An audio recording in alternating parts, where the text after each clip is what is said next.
Good evening. The Prime Minister was in Uttarakhand today at Dev Bhumi, both in Kedarnath as well as in Badrinath. He inspected the progress of various development projects, including the Char Dham project. This is in keeping with other Hindu temples that the Prime Minister has visited in the recent past with much pomp and fare, whether it's Kashi Vishwanath, whether it's Ujjain Mahakal last week, and now today Kedarnath and Badrinath. Is Prime Minister Modi signalling a new normal in Indian politics, that it is okay, it is not considered politically incorrect anymore to wear your religion on your sleeve? But first, the story so far.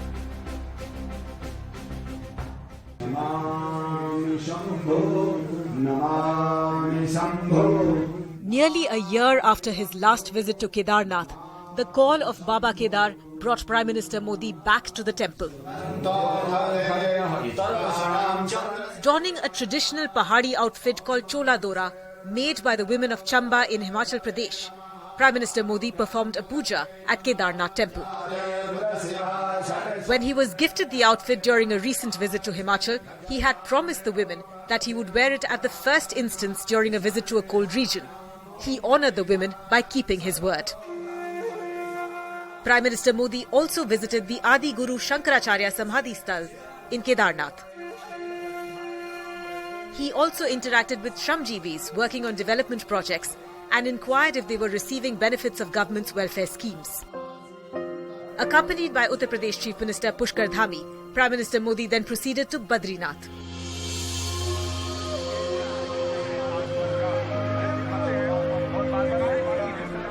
He offered prayers at the famous Badrinath temple and reviewed the progress of development work of the riverfront in Badrinath. Striking a balance between Astha and Vikas, Prime Minister Modi laid the foundation stone for roadway and ropeway projects worth 3,400 crores for the Kedarnath and Badrinath temples. Jai Badri Vishal. And addressed a massive gathering at Manna village. 21वीं सदी के विकसित भारत के निर्माण के दो प्रमुख स्तंभ हैं। पहला, अपनी विरासत पर गर्व, और दूसरा, विकास के लिए हर संभव प्रयास।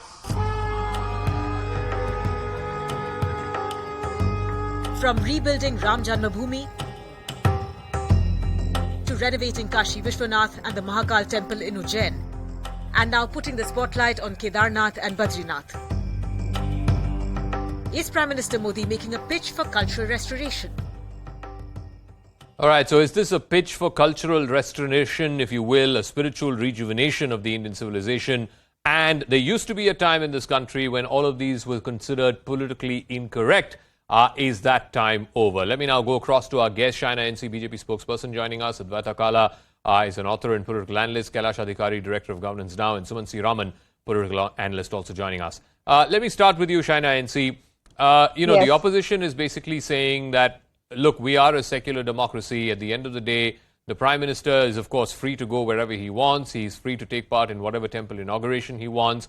But at the same time, why does he shy away from, Muslims' iftar parties or other ceremonies and the ceremonies of other religions? This is the question that the opposition is asking.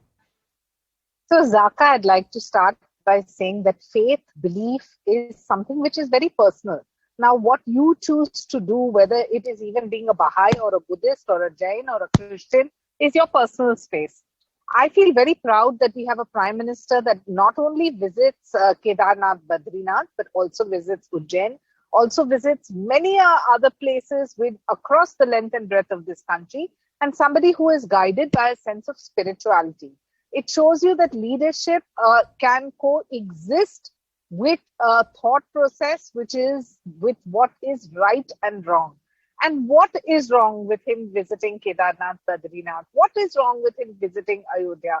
If he has gone there for the development of the people who have gone for Char Dham as a pilgrimage, and we all know the kind of difficulties, and has announced a 1,267 crore ropeway, which only ensures that every citizen is also given that opportunity to go ahead with their faith and belief. I think it's a matter of pride. This is development coexisting with spirituality. And it shows you that the Prime Minister is genuinely the most hard-working Prime Minister we have ever seen in terms of what he packs into a day, what he envisages for this great country of ours, and what we as India should feel proud of when it comes to our leadership. Okay, let me ask Advaita Kala. She comes from Devbhoomi. You are from Uttarakhand, Advaita. When you saw the pictures today of the Prime Minister at both Kedarnath and then subsequently at Badrinath, of course, there is the temporal factor, which is that, for religious pilgrims, for devotees who want to go there, this is making their life much easier. The infrastructure is building there. But that's just the temporal. What about the spiritual reawakening that the Prime Minister was talking about today? Do you believe that him, going to all these temples is also part of that project where, as he says, "Hamare virasat par garv"? Is that the attempt here? I think we have to change our lens. I think it's more a question of our own lens. For so long, we have been spoon-fed, really, this propaganda that if you are a Hindu, so-called Hindu nationalist, like they like to use as some sort of slur in a lot of media reports, then, development and that don't go together. Now, rightly, as you pointed out, I am from Uttarakhand, so I was listening to his speech extremely carefully. And of course, there is the temporal aspect of it, and that has to do with his own faith and his own belief system. And he's entitled to that, just like the American president is entitled to his faith, and that's a democracy. So I think that's not the issue at all. And I don't even think that's an issue for the public. What he focused on was, even when he was speaking of these temples, he was speaking in terms of accessibility. Like, we don't think about this, but think, disabled people, it's so difficult for them to even access these shrines. He spoke about, no one's mentioning, he spoke about the Sikh Gurudwara, which again has an accessibility issue. So I think what he was doing was focusing on Uttarakhand, what Uttarakhand has to offer, which is in a large part, undeniably, religious tourism. And he focused on that, and I think without apology. So it's really our lens where we have such a problem, where we can't appreciate the fact that, there will be a Char Dham Yatra. He spoke about Mana village. He addressed Mana village, which is the last village on the border. He spoke about the last village in Gujarat, right next to the Pakistan border, and how that has come alive. Uttarakhand has an issue with ghost villages, what we call dead villages which have been completely abandoned. He spoke about infusing life into them with development. So, there was so much in his speech when it came to development. And of course, this temporal spiritual aspect, because that is what our state has to offer.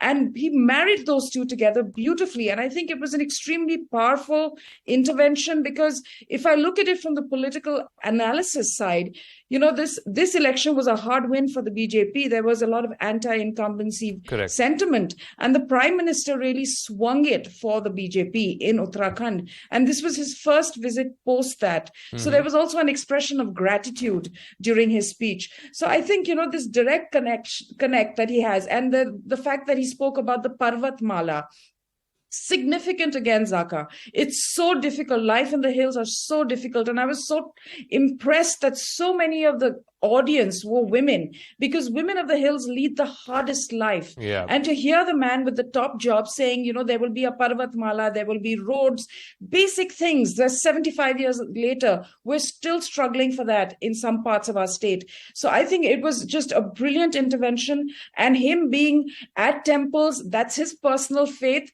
but that's also what Uttarakhand has to offer, not only to the country, but to the world. Let me ask Sumansi Raman, and I say this without any, malice or anything, but there used to be a time in this country where it was not considered politically correct for politicians to visit temples, or at least display their faith so openly, wear it on the sleeve, as Prime Minister Modi has done, whether it was with Kashi Vishwanath, Ujjain Mahakal last week, or today at Kedarnath and Badrinath.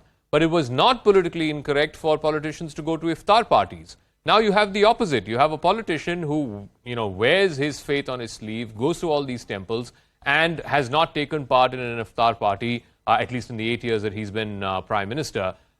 Is this the new normal? And should we accept this as the new normal? If it was okay back then, why shouldn't it be okay now? Zakka, let me first of all take you up on that statement that you made, that people earlier were, hesitant to go to temples.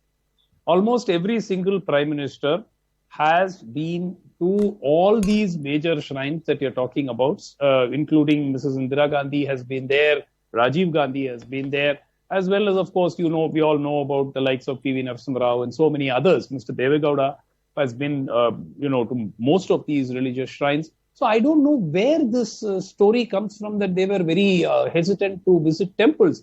They, in fact, even participated in renovation of temples. Rajiv Gandhi inaugurated the Gokarna shrine in near Mangalore in Karnataka in 1991.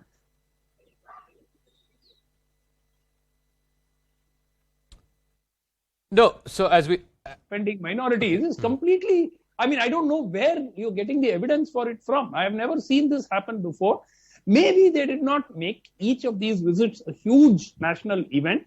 For instance, the visits to Tirupati, I can show you the photographs if you like, starting from Jawaharlal Nehru. Would you like to see them? A Google search will... No. So, Sumant, as we try and see if we can fix your audio, the issue is not that they were not going to these places. Of course, they may have gone to those places. But the issue was it seemed to be wrapped in a certain degree of secrecy. It seemed to be wrapped in a certain degree of, for want of a better phrase, political correctness. Has that changed is the question I'm asking.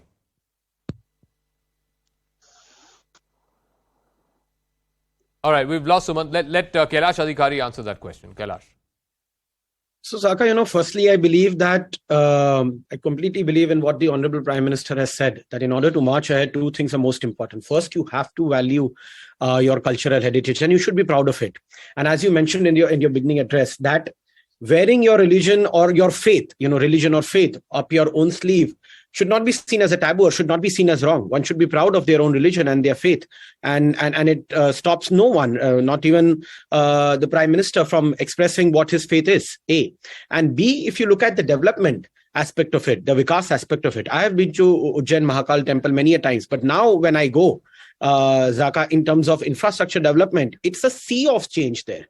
The kind of infrastructure, the kind of simplicity with which each and every devotee who comes there can do the darshan and come out, and the kind of facilities that are given there is most important. And what Advaita ma'am also spoke about, that in the hills, there was a point of time where even going to Badrinath or Kedarnath for many people, it was difficult. You see the kind of roads, infrastructure, now there's ropeway, now there's helicopter service. So in order to boost the development there also, such initiatives are very much needed, and that helps the entire community. It creates employment, it develops an entire, even a tourism model there. So having faith in your own and respecting your own religion as well as cultural heritage and development are the two most important factors which the Honorable Prime Minister has laid out. If we have Sumant back on the conversation, Sumant, the issue is not so much that previous prime ministers never used to go to temples, but the issue was whenever they did, there was either, an element of secrecy around it for whatever reasons best known to them, or there was like I said, for want of a better phrase, a certain degree of political correctness about it. Has that inhibition been shed? That's the question I'm asking. Zakka, I think you are referring to the fact that they perhaps did not make it a national live telecast event. If that is what you're referring to, I don't think it's actually necessary to make every visit to a temple a national event and to have it shown live on national TV. What's the problem I don't with that? know. There are photographs of Zakka. Have you seen the photographs? There are photographs of prime ministers visiting virtually every temple. You take Mahakal. The number of prime ministers who visited the Mahakal temple is on record. Where have they hidden these visits? Where is this entire story coming from? People were very hesitant. Prime ministers were scared of going to temples. Where is this? What is the basis for this? I really want to challenge you on latter this. part of my question, which was that, it was okay and it was kosher for politicians at one point of time to go to iftar parties. But today you have a prime minister who, from whatever I can remember, yes, he did go to a mosque, I think in Dubai or Abu Dhabi, when in one of his visits abroad. He had gone to a mosque also in Indonesia, if I'm not mistaken. but he has not gone to an iftar party here in India. That's fine. I mean, that seems to be politically okay in this day and age. One question, Zakka. Yeah. One question, Zakka. I am delighted that the Prime Minister has improved the infrastructure at all these Hindu temples and holy shrines. There is no two opinions on that. My problem is when he does this, and essentially we are a secular country, once in a while, I don't say that for every temple he has to choose another a church or a mosque or a historic place of another faith and renovate it. But once in a while, you need to be seen. That symbolism is extremely important to say that, look, everyone should celebrate the renovation of the temples, not just Hindus. It's part of our culture. And to make that happen, the Prime Minister must be seen occasionally at least, at events of other faiths. Okay, let me ask both China and Advaita to respond to that. It's not a cultural thing, that it's a at least political occasionally he should be seen at a mosque renovation or a church renovation. That's when it gives out the message that it is sabka saath, sabka vikas. China. So the Prime Minister, I think, leads by example. You talk about Kashi, you talk about Ujjain, and then you counter question and say, why didn't he visit a temple or a mosque or a gurdwara? Who's to say he hasn't? And everybody who chooses to judge with jaundiced eyes, I would only want to say, this is not just about visiting a temple. This is about better infrastructure. And as Advaita said, and I'm glad she said it and I didn't, living as somebody who comes from churches need better infrastructure? Will tell you the challenges. Why not? Yes, don't mosques need better infrastructure? Why? Why should how many? One at a time, please. I think it'll benefit all of us, most importantly our viewers. Let China finish. Let China finish. Thank you. Zakka, you asked me a question. Sure. Fair. I'm not jumping in. Sure. China finish. Sumanji chooses to view everything with his jaundiced eyes. That can be his perspective. And who's to sit here and disagree? I am only speaking as a citizen of this country. My Prime Minister, it gives me pride when he is talking about better infrastructure and better, opportunities for people who are living in the hills and for citizens alike. I am very proud that my Prime Minister is going and ensuring that not only is communication and infrastructure better, but also opportunities of tourism and spiritual tourism. Do understand when we talk about spiritual tourism, it doesn't just happen like that. You have to create the whole infrastructure. Rather than viewing this as a development issue or a development, agenda, you are only trying to view what his personal belief is. Okay, so Advaita also wanted to respond. I mean, why should this be seen as a faith issue? This is more a Vikas issue. And why should he be apologetic? Sure. Why should he be apologetic about his own fair enough. And faith and let Advaita respond. Why should any Indian be apologetic? Zakka, here's the elephant in the room. Temple money goes to governments. We don't control our temple trusts. So there's a big distinction then between the Hindu places of worship and those belonging to other faiths, because they do have control, monetary control over their places of faith. And then they have a system of donations and management of those funds and what they choose to do with it. They have those rights. No, but what has that got to do, Advaita? What has that got to do with where the Prime Minister chooses to go or not go? But I mean, if you're going to nitpick over the fact that why is he at a temple and why was... I mean, Kedarnath, there's also a question of antiquity. Kedarnath, there was also a question of 2013 and the flash floods. This sort of resentment every time this is done, and then looking at it from that very, very narrow lens of, religion and what this means and what is the messaging and what is the signaling. I think you have to really move beyond that. I mean, we saw him do this in the first year when he went to Kashi Vishwanath. So, that time around, he won as a member of one of the Parliament arguments that Advaita has put forth is in most states across the country, Hindu temples are controlled by the Charitable Endowments Department. It comes under the state. The state gets the money of many of these temples. So why shouldn't the Prime Minister be going to these temples, including in Uttarakhand, by the way, where there is a temple welfare board? No, first of all, if we are looking at it from the infrastructure development perspective, there is no problem at all.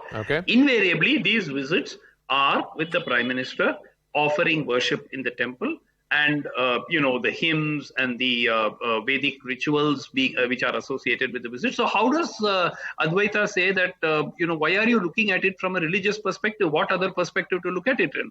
Look, my point is not about this. Look, 1 minute, I didn't interrupt. 1 minute. My point is very simple. If infrastructure or tourism needs to be developed around holy sites, I'm all for it. But there are so many Christian sites which are historical places in the country. Some of their infrastructure could be developed as well. Look, it's not that I'm doing a comparison of the number of temples versus number of mosques versus number of churches. Not at all. I'm saying once in a while, at least, Zakka, my point is, Sabka Saath. There are 20% of non-Hindus who live in this country. Should there not be an attempt to reach out to them as well?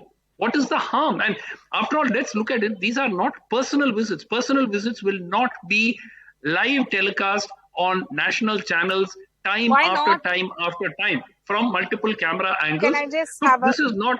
Okay. There is no, so let both Shaina and Advaita respond to that. The point that critics like Sumant Raman are making is that this has been made into a national event. This is now more a spectacle rather than some kind of spiritual / civilizational rejuvenation. Shaina first and then Advaita, yeah. I think Sir has an opinion on everything and he has an issue with everything. There are few people who are a microscopic minority who choose not to want the Prime Minister to communicate. There is a multifold new generation that wants to know where the Prime Minister is and what he's doing. Wants to know when we say Sabka Saath, Sabka Vikas, Sabka Prayas, what it actually means. And if you have a Prime Minister who visits a state of Uttarakhand... Previous Prime Ministers didn't do that. 1 minute. They chose not to communicate or they weren't good communicators. That's their problem. Don't please attribute this to our Prime Minister. Our Prime Minister has won the hearts of crores of Indians and crores of Hindus who want to know what is going to happen at the Char Dham.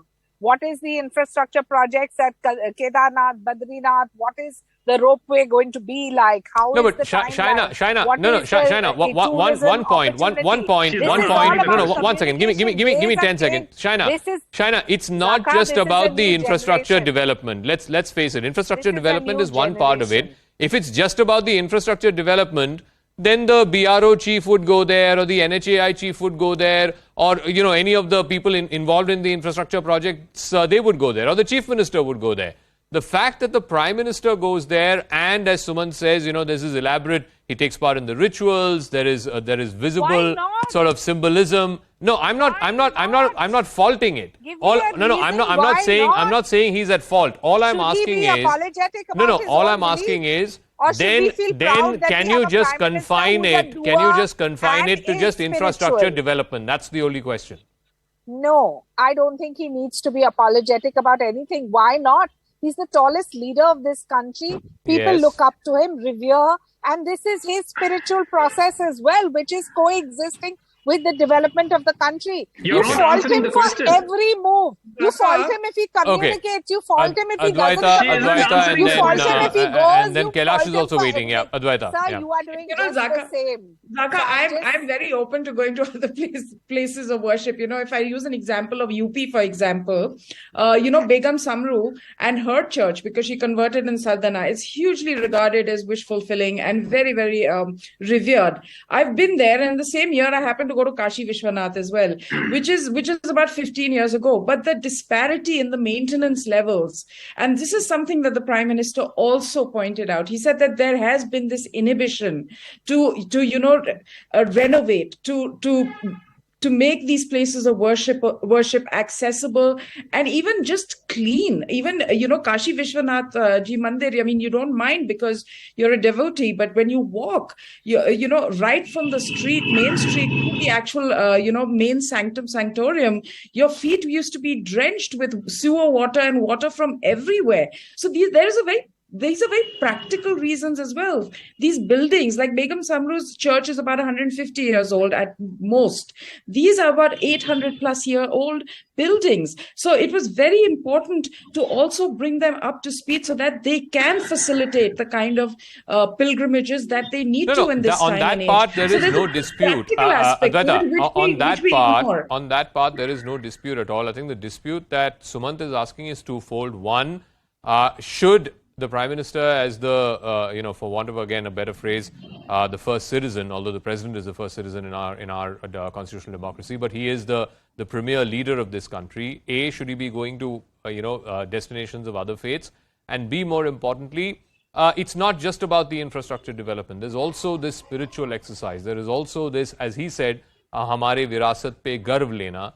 That is also an attempt when he goes to Jain Mahakal, or when he goes to Ayodhya, or when he goes to Kedarnath and Badrinath. I think there is, of course, there's an aspect of that, and that he's spoken of extensively, which is the decolonizing of the mind. Remember, we went through years of slavery wherein we were the unwashed masses. Our religion was dirty. We were superstitious.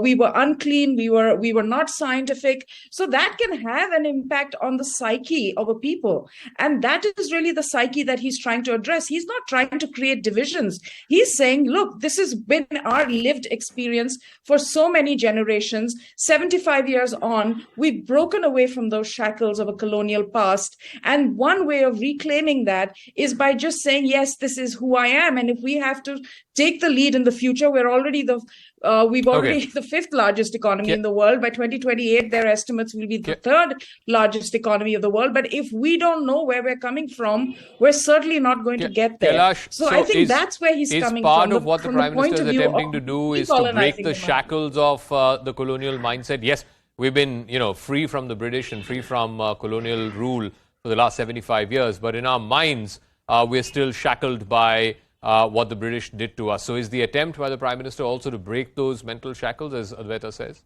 Absolutely. It's just, it is not just about the physical independence that you get. It's also about the mental independence, Zakka.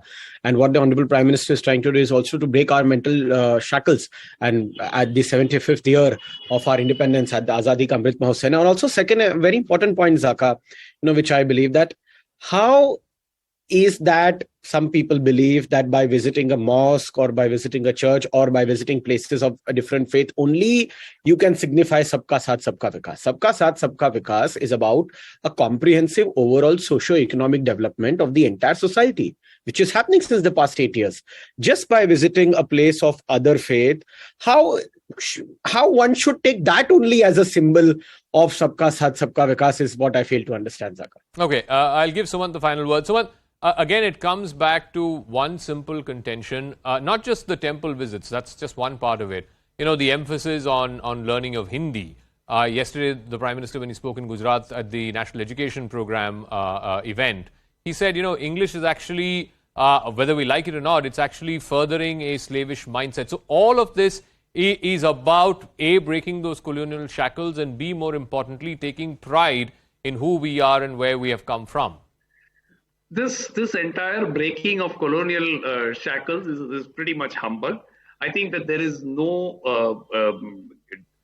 argument at all that we need to develop a scientific bent of mind. The scientific bent of mind was given to us, whether we like it or not, during the years of British rule, and subsequently by Pandit Jawaharlal Nehru, who started the IITs and all these, the Indian Institute of Science and all the institutes of excellence to focus on science. And I'm thankful that Advaita has acknowledged that we should be, moving away from the colonial shackles and thinking scientifically. That is actually a contradiction in terms, which you didn't realize. But never mind, it is still the fact that a scientific bent of mind is what this country needs. Certainly we are spiritual people. Certainly we are people of faith. And the two of them can coexist very well, as they have done through centuries in this country. And they're coexisting in the Prime Minister's behavior. I am completely out of time. Sumant Raman, Advaita Kala, Shaina NC and Kailash Adhikari, thank you very much for joining us. Completely out of time here on the show.